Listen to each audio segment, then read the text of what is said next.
Lors d'un rassemblement pour les enfants pendant la fête de Hanouka, le rabbi a parlé aux enfants de notre mission si spéciale que nous avons pour cette fête magnifique, la fête de Hanouka.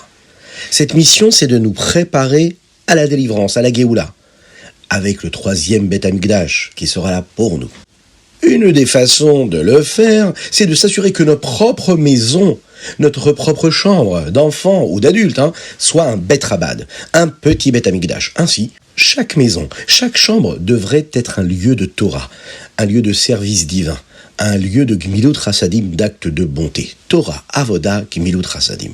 Nous devrions avoir dans chaque chambre un sidour, un chumash, une boîte de tzedaka et tout ce dont nous avons besoin pour utiliser cette pièce pour accomplir les mitzvot. Oui, chaque chambre, chaque pièce de la maison.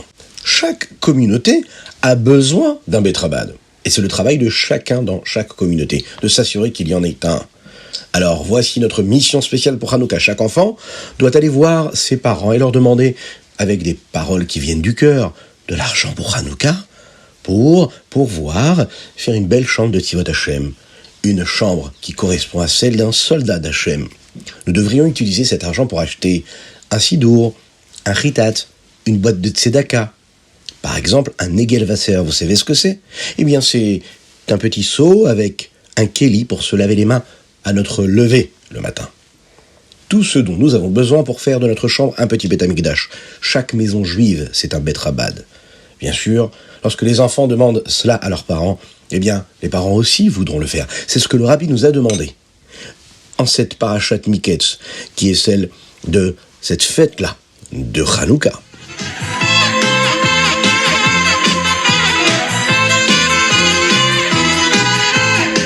Chav Zayin qui se lève aujourd'hui, 5784. Nous sommes dans la parashat Miketz. Nous sommes ensemble pour partager ce chitat. Et d'ores et déjà, on peut déjà se souhaiter une bonne fête de Hanouka. On va s'assurer qu'il y ait le plus de lumière possible, de partager la lumière avec autrui.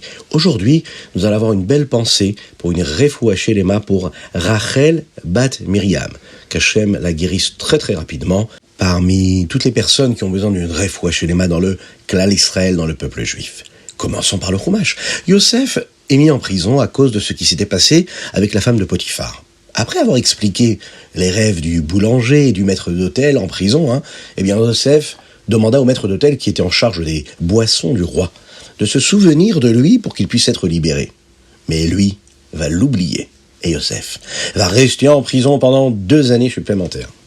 À la fin de ces 2 années, Paro, le roi de Mitzraïm, fit un rêve.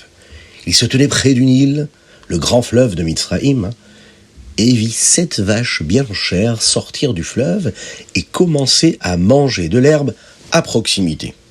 Puis, 7 vaches toutes maigres sortirent du fleuve et se tinrent à côté des vaches en bonne santé. Les vaches maigres mangèrent les vaches en bonne santé. Et puis, Pharaon se réveilla. Il se rendormit et eut un autre rêve. Il vit dans ce rêve-là une tige de blé avec 7 épis de grains qui, eux, poussaient. Puis, il vit également 7 épis de grains desséchés qui étaient en train de pousser. Et là, les grains desséchés mangèrent les grains qui étaient sains. Paro se réveilla et réalisa que ce genre de rêve signifiait quelque chose. Il devait absolument demander à quelqu'un ce que cela signifiait. Tous les magiciens et les conseillers de Paro essayèrent de lui dire que cela signifiait une telle chose ou une autre. Au début, il pensait que le rêve devait parler d'années avec beaucoup de nourriture et d'années sans nourriture. Mais on ne peut pas avoir les deux en même temps. Et les vaches et le blé étaient côte à côte dans le rêve. Alors ils dirent à Paro qu'a priori, il aura 7 filles en bonne santé et 7 qui, elles, ne pourront pas rester en bonne santé. Paro, lui, savait que cela ne pouvait être vrai, car il était roi d'Égypte. Et un roi, ce qu'il fait comme rêve doit concerner tout son peuple, et en l'occurrence, l'Égypte. Le maître d'hôtel dit alors à Paro, « J'ai fait quelque chose de mal, il y a de nombreuses années, avec le boulanger, et nous avons été jetés en prison par Potiphar. Quand nous étions en prison, nous avons tous les deux eu des rêves, et quelqu'un en prison a expliqué ce que signifiaient nos rêves. Et tout s'est passé exactement comme il l'avait interprété. Mais il ne voulait pas que Paro confie à Yosef un poste aussi important, alors il va lui dire « La personne qui a expliqué nos rêves n'est pas une bonne personne pour être un officier pour Paro. Hein. Il est assez jeune, il est hébreu, il ne pourrait jamais avoir un grand poste, il ne parle pas parfaitement l'égyptien, et il est un esclave de Potiphar, le chef boucher. » Paro lui envoya quelqu'un chercher rapidement Yosef en prison. Il lui coupa les cheveux, on lui donna des vêtements ordinaires, et on le conduisit devant Paro.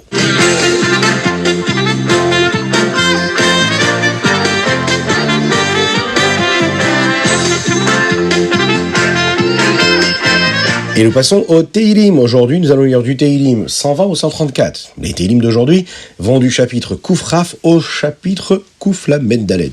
Dans les Teilim, David Amelech nous donne des mots pour dire à Dieu ce que nous ressentons. C'est comme la Tfila, où les Anshek Knesset Agedola, nos grands maîtres, nous ont donné des mots pour nous aider à prier Dieu. Le chapitre Koufraf commence par le mot Shir, qui signifie une chanson. Une personne chante seulement quand elle est heureuse. Et même si le Yetzer Hara nous dérange, David Amelech est toujours heureux, car il sait qu'Akadosh Baruch Hu, que Dieu ne fait que nous tester. Quand la Neshama montre qu'elle est forte et qu'elle ne se laisse pas convaincre par le Yetzer Hara et les ta'avot et les plaisirs du monde, eh bien les forces les plus profondes viennent de la Neshama et elles se manifestent. Cela donne à chacun d'entre nous une raison merveilleuse d'être heureux et de chanter devant Hachem. Happy Hanukkah. Happy Hanukkah.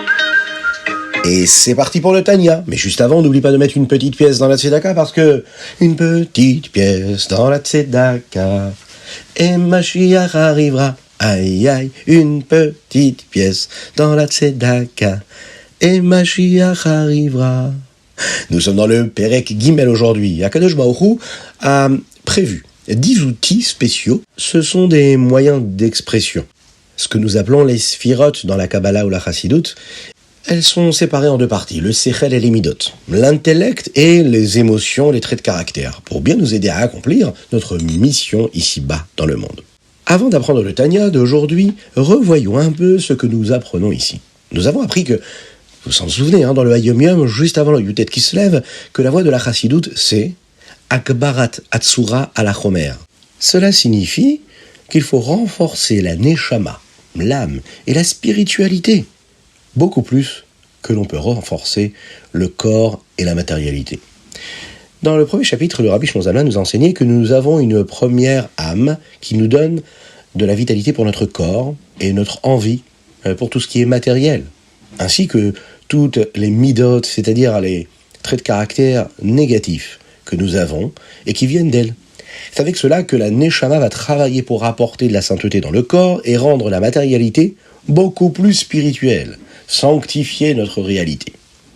Alors, cela peut sembler être un travail très difficile, mais nous n'avons pas à nous inquiéter puisque dans le chapitre 2, le Perek Bet, nous avons appris que la Neshama que nous avons est très forte, parce que c'est une partie de Dieu lui-même, Mamash, Chelek, Elokam, Ima'al, Mamash. Hachem nous donne également un rabbi qui nous aide à reconnecter notre Neshama à sa source première. Avec ce pouvoir, nous pourrons certainement accomplir notre mission tout le temps. Maintenant, dans le troisième chapitre, le Rabbi Shlomo Zalman nous parle des outils qui sont intégrés dans la Neshama et qui vont nous aider à faire notre travail. Ces outils-là sont le Sechel et les Midot, l'intellect et les émotions. En les utilisant, nous pouvons créer des sentiments de crainte et d'amour, que nous appelons en hébreu la ira et la hahava, la crainte et l'amour, comme nous l'apprendrons plus tard dans le Tanya. La crainte et l'amour nous donnent de la vitalité et rendent possible la réalisation de notre mission, tout le temps. Lorsqu'Hachem a créé le monde, il a également utilisé ces outils-là, ces moyens d'expression. Hachem nous a donné les mêmes outils qu'il a utilisés pour nous, c'est-à-dire dans notre Neshama, puisque notre Neshama, elle, est une partie de Dieu. Comme nous l'apprendrons plus tard, lorsque nous faisons ressortir l'amour et la crainte de Dieu qui sont cachés dans notre âme, nous rendons la Neshama beaucoup plus forte et nous la rendons capable de faire notre mission, de l'accomplir de la meilleure façon possible. L'une des principales occasions que nous avons de le faire est pendant la Tfila, et c'est pourquoi la Avodat Tfila est si importante. L'effort que nous fournissons pendant la prière a beaucoup d'influence sur notre service de Dieu.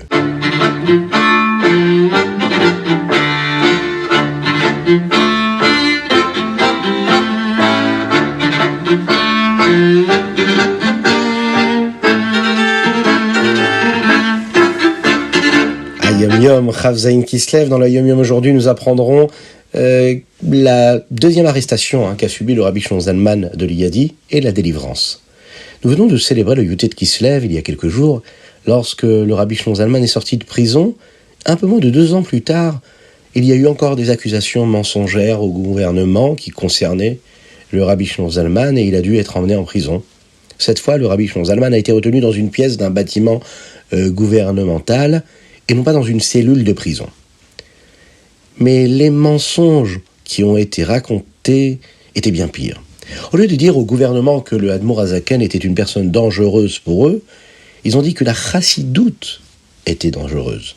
Ils voulaient que le gouvernement interdise l'étude de la chassidoute. Aujourd'hui, le 3e jour de Hanouka, le Rabbi Shimon Zalman est sorti de prison pour la 2e fois, c'était en 5561. En plus de la grande simcha, de la grande joie que cela a apporté au Admour Hazaken et aux chassidim, quand cela s'est produit, cela a rendu la chassidoute beaucoup plus forte qu'elle ne l'avait été auparavant.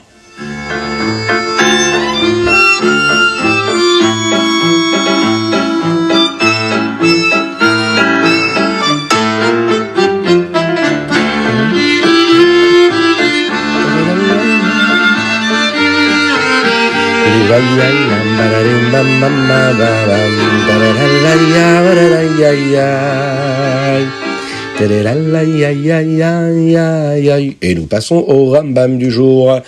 Dans le Rambam d'aujourd'hui, nous en apprenons davantage sur ce que la Torah appelle un kéli, afin de savoir si quelque chose peut devenir impur. Le Père Ektet nous enseigne que si un kéli, un récipient, n'a pas son propre nom, il n'est pas compté comme un kéli en soi, car il est batel, il est considéré comme annulé et fait partie de quelque chose d'autre. Le Perek Yud a des lois très particulières sur les parties de ces kélim-là, et nous dit quand elles peuvent devenir impures. Et le Perek Yud Aleph, enfin, lui, nous donne les lois qui concernent un kéli, un récipient qui est cassé, qui est quand même toujours considéré comme un kéli. Quand par exemple, nous pouvons encore l'utiliser, même s'il est cassé. Il peut toujours devenir tamé, impur, même si en général un kéli qui est cassé ne peut pas devenir impur, et bien dans ce cas-là, précisément, il pourra le devenir.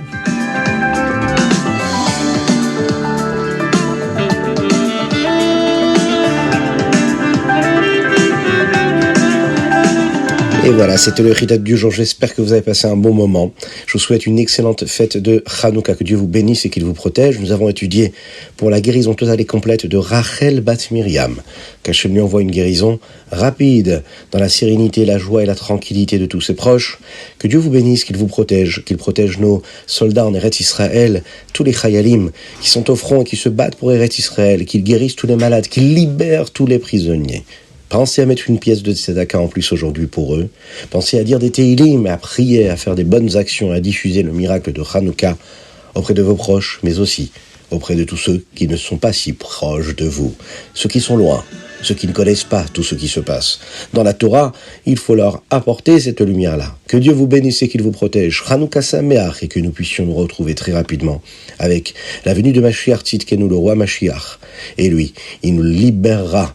Il nous apportera la joie que nous méritons, celle que nous attendons, celle de la reconstruction du 3e Beth Amikdash, avec tous nos proches, avec tous nos tzadikim Be'ezrat Hashem. À très bientôt.